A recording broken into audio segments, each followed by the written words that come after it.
다 함께 찬송가 288장 예수를 나의 구주 삼고 함께 찬송하심으로 3월 20일 예배를 하나님께 드리겠습니다. 예수를 나의 구주 삼고 성령과 피로써 거듭나니 이 세상에서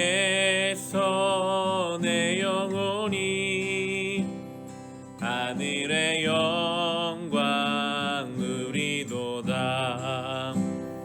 이것이 나의 간증이요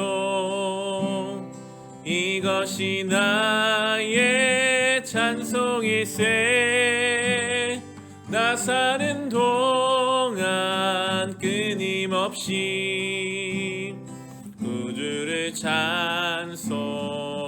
찬송하리로다.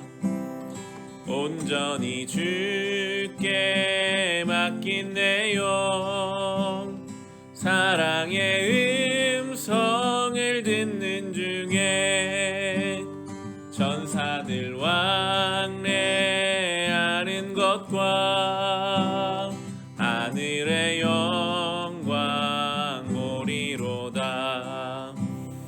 이것이 나의 간증이요 이것이 나의 찬송일세.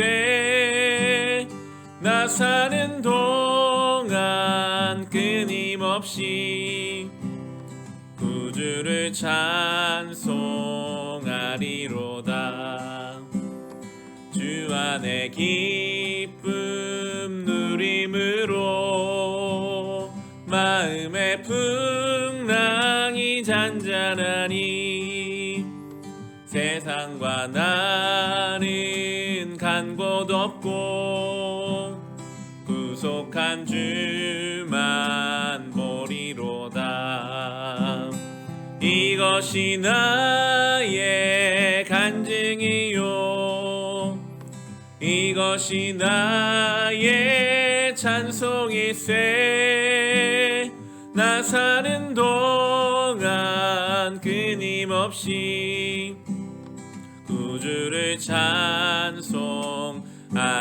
주 안에 기쁨 누림으로 주 안에 기쁨 누림으로 마음의 풍랑이 잔잔하니 세상과 나는 간 곳 없고 구속한 주만 보이도다. 이것이 나의 간증이요 이것이 나의 찬송일세. 나 사는 동안 끊임없이 구주를 찬송하리로다.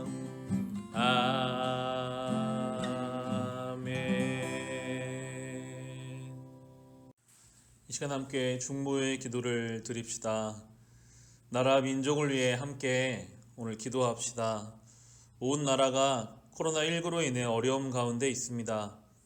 영적인 그리고 경제적인 그리고 사회의 분열 문제까지도 이 땅을 여러 가지로 크게 흔들고 있는 이때에 하나님께서 이 나라 이 민족을 불쌍히 여기시고 일상을 회복할 수 있게 하여 주시옵소서. 영적으로 성도들이 깨어있게 하시고 교회가 당한 이 위기와 어려움의 때가 하나님의 은혜로 극복되게 하여 주시옵소서. 경제적인 문제, 사회 안의 많은 분열의 문제도 주님 덮어주시고 새롭게 하여 주시옵소서. 합심으로 함께 기도하겠습니다.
오늘 우리가 함께 묵상할 하나님의 말씀은 학개서 2장 1절부터 9절까지의 말씀입니다. 구약성경 학개서 2장 1절부터 9절까지의 말씀, 현실과 믿음 사이라는 제목으로 오늘 주신 말씀을 함께 나누고자 합니다. 이 학개서의 배경은 이스라엘이 하나님의 진노하심, 이스라엘 범죄 때문에 하나님의 진노하심 속에 이스라엘이 완전히 멸망당하고 많은 사람들이 포로로 끌려갔다가 많은 시간, 70여 년의 시간이 지나고 나서 그리고 이제 이스라엘로 돌아온 이 배경 속에 성전을 재건하라라는 하나님 명령을 수행하는 스룹바벨과 여호수아를 중심으로 이스라엘 백성들을 향한 하나님 말씀, 바로 이 학개서의 말씀입니다. 하나님 말씀 따라 이제 순종하여 무너진 성전을 재건하려고 하는데, 지금 그들이 가지고 있는 어떤 재력이나 기술 가지고는 그 예전에 찬란했던 솔로몬의 성전과 비교했을 때 너무나도 보잘것없는 성전밖에는 재건할 수 없었던 것 같습니다. 그래서 몇몇 사람들이 이 일에 대한 어떤 실망감이나 좌절스러운 마음을 가지고 있었고, 하나님이 오늘 그러한 마음들을 지금 말씀을 통해서 뭔가 이야기해 주십니다. 3절과 4절의 말씀입니다. 너희 남은 사람들 가운데 그 옛날 찬란하던 그 성전을 본 사람이 있느냐? 이제 이 성전이 너희에게 어떻게 보이느냐? 이것이 너희 눈에는 하찮게 보일 것이다. 그러나 스룹바벨아, 이제 힘을 내어라. 나 주의 말이다. 여호사닥의 아들 여호수아 대제사장아, 힘을 내어라. 이 땅의 모든 백성아, 힘을 내어라. 나 주의 말이다. 내가 너희와 함께 있으니 너희는 일을 계속하여라. 나 만군의 주의 말이다.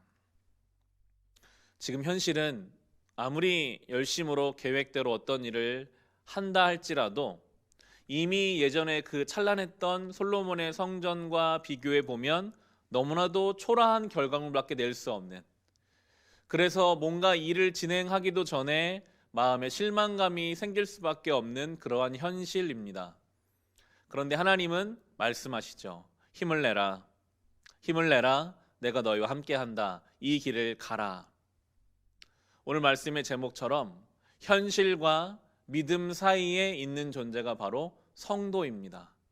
현실로는 뭔가 좌절과 뭔가 되지 않을 것 같은 여러 가지 불안함이 있지만, 하나님은 계속해서 믿음으로 살아가라고 말씀해 주시는 이 사이에 지금 이스라엘 백성이 놓여 있습니다.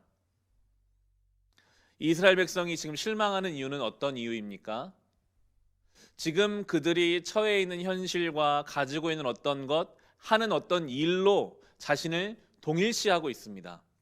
그들이 재건할 성전이 솔로몬 성전처럼 찬란하지 못하면 그들의 인생도 찬란하지 못하다고 생각해요. 그들이 가지고 있는 어떤 가능성과 어떤 현실이 아름답고 좋지 않으면 자신도 똑같이 현실과 상황과 자신을 동일시하는 그러한 방식 속에, 사고 속에 이들이 있기 때문에 좌절하고 실망할 수 있습니다. 그러나 우리를 현실이 규정할 수는 없거든요. 우리를 규정하는 것은 허락된 말씀과 하나님의 사랑이지, 우리가 처하고 하고 있는 어떤 일로 우리가 규정될 때 우리는 끊임없이 비교와 좌절과 낙심을 경험할 수밖에 없는 것입니다. 이러한 일은 이 학개에서 때만이 아니라 지금도 동일하게 이루어지고 있죠. 코로나19로 인해서 우리가 4월 첫 주까지는 아마도 계속해서 예배로 모이지 못할 것 같습니다. 3월 한 달, 3월 1일부터 예배당이 늘 비어 있어요. 저는 목사인데, 목사는 예배를 인도하고 성도들을 신방하고 또 이 교회는 함께 모여서 하나님을 예배하는 장소가 되어야 하는데, 그렇게 하지 못하는 시간이 계속되면서 저 스스로도 여러 가지 생각들을 하게 되더라고요. 나는 지금 뭘 하고 있는 것인가? 아무도 없는 예배당에 매일 와서 말씀을 전하는 이것도, 그리고 영상을 편집하는 것도 내가 목사로서, 그리고 우리 교회가 이 3월 한 달 동안 과연 이 역할을 잘 감당하고 있는 것인가? 주어진 현실이, 살아가야 하는 상황이 저를 그리고 우리 교회를 규정하는 것처럼만 느껴져서 그 현실이 자꾸만 우리의 마음과 생각을 흔들고 있는 이 상황을 살아가게 됩니다. 저뿐만이 아니겠죠. 현실은 끊임없이 우리를 규정하려 하고 흔들려고 합니다. 넌 이거밖에 안 되는 존재야. 저 솔로몬 성전에 비하면 너의 인생과 너의 인생의 의미는 볼품이 없어라고 끊임없이 현실이 우리를 흔들려고 하고 규정하려고 할 때 하나님은 그게 아니라고, 힘을 내라, 하던 일을 계속해라 라고 말씀하십니다. 이어진 5절 말씀 보시면 너희가 이집트에서 나올 때에 내가 너희와 맺은 바로 그 언약이 아직도 변함이 없고 나의 영이 너희 가운데 머물러 있으니 너희는 두려워하지 말아라. 두 가지죠. 하나님의 약속은 변함이 없고 주의 영이 함께 하시기 때문에 두려워하지 마라. 하나님의 약속 말씀입니다. 주의 영 성령이시죠. 우리도 똑같습니다. 우리가 무엇을 하고 어떤 현실에 처해 있기 때문에 자신감을 갖거나 좌절할 필요가 없이 우리의 존재는 하나님의 말씀이, 변함없는 주님의 약속이 오늘도 우리를 붙잡고 계시고 주의 영이 우리 가운데 계시기 때문에 우리는 이 길을 걸어갈 수 있는 것입니다. 우리는 부족하고 우리는 실패할 수 있죠. 지금 이스라엘 백성이 이 어려운 환경에 처한 이유가 무엇입니까? 그들의 불순종과 그들의 불신앙 때문에 나라가 망한 거예요. 하나님의 약속에 조금도 어울리지 않는 삶을 살았기 때문에 이스라엘은 망하고 정죄함을 당했지만, 그러나 하나님의 약속은 여전히 동일해서 그럼에도 너희가 내 백성이다, 너희가 내 자녀다, 하나님의 약속이 신실하게 그들을 이끌고 가셔서 예수 그리스도와 구원 사역까지 연결되어 가는 것처럼 우리가 하나님의 은혜 속에서 하나님을 아버지라고 부르는 그 순간부터 우리는 하나님 아버지의 자녀로 살아갈 수 있는 그 말씀, 그 약속 안에 붙잡혔습니다. 실패하고 좌절하고 아무것도 하지 못하는 현실에 놓여 있다 할지라도 우리는 그래도 하나님의 약속은 변함없이 신실하셔서 우리를 붙잡고 하나님의 일을 이루어 가실 것입니다. 그렇기 때문에 두려워하지 말라라고 오늘 우리에게 말씀해 주시고요. 이어지는 8절과 9절도 보시면 은도 나의 것이요 금도 나의 것이다. 나 만군의 주의 말이다. 그 옛날 찬란한 그 성전보다는 지금 짓는 이 성전이 더욱 찬란하게 될 것이다. 나 만군의 주가 말한다. 내가 바로 이곳에 평화가 깃들게 하겠다. 나 만군의 주의 말이다. 은도, 금도 모든 것도 다 주님께 속해 있다는 것을 알게 하시겠다고 오늘 말씀해 주고 계십니다. 스룹바벨과 여호수아가 학개의 말씀을 따라, 하나님 말씀을 따라 짓는 그 성전이 겉으로 보기에는 볼품없어 보인다 할지라도 하나님이 찬란하게 하시겠다라고 오늘 말씀해 주고 계십니다. 우리는 현실과 믿음 그 사이에서, 그 긴장감 속에서 살아갑니다. 오늘도 우리가 살아가야 할 현실은 우리를 규정하려고 할 것입니다. 현실 속에서 그 좌절이 나의 인생의 좌절처럼 느껴지고, 현실 속에서 그 초라함이 나의 초라함으로 느껴지게 하려고 끊임없이 우리를 흔들려 할 것입니다. 그때 이 말씀을 기억합시다. 우리가 저 솔로몬 성전처럼 크고 대단해 보이는 어떤 것과 비교하면 자꾸만 우리는 작아질 수밖에 없지만, 우리는 그렇게 비교하는 존재의 대상이 아니라 오늘도 우리를 향해 변함없이 신실한 하나님의 약속의 말씀이 있고, 오늘도 보혜사 성령께서 우리를 도우시고 인도하신 줄로 믿으며 우리가 담대하게 두려워하지 않고 우리를 찬란하게 빛나게 하실 그 주님의 손을 붙잡고 이 하루를 살아가는 것입니다. 이 말씀을 기억하고 묵상하며 살아갈 수 있기를 주님의 이름으로 축원합니다. 기도하겠습니다. 믿음과 현실 사이에서 갈팡질팡하는 우리를 사랑하셔서 말씀으로 가르쳐 주신 하나님 감사합니다. 솔로몬의 성전과 비교해 보면 너무나 보잘것없이 느껴지는 성전 재건의 현실 속에 상대적 박탈감과 좌절에 빠져 있던 이스라엘 백성들을 향해서 힘을 내라고 격려하셨던 하나님, 찬란하게 빛나게 하실 것을 약속하셨던 하나님, 지금 우리의 삶이 때로 좌절이 되고 낙심이 되며 온전히 걸어갈 힘조차 없을 때가 있습니다. 그러나 우리 어떠함과 관계없이 우리를 자녀 삼으시고 우리와 함께 하시는 임마누엘 하나님의 약속과 사랑이 한결같이 우리와 함께 하시는 줄을 믿습니다. 현실과 믿음 사이에서 과감히 믿음의 발걸음을 걷게 하여 주시옵소서. 흔들리고 어려운 가운데 있는 우리를 불쌍히 여겨서 힘을 주시며 지키시고 보호하여 주옵소서. 오늘 하루도 주님 보내신 그 삶의 현장에서 믿음으로, 감사함으로, 만족함으로, 기쁨으로 살아가기를 원합니다.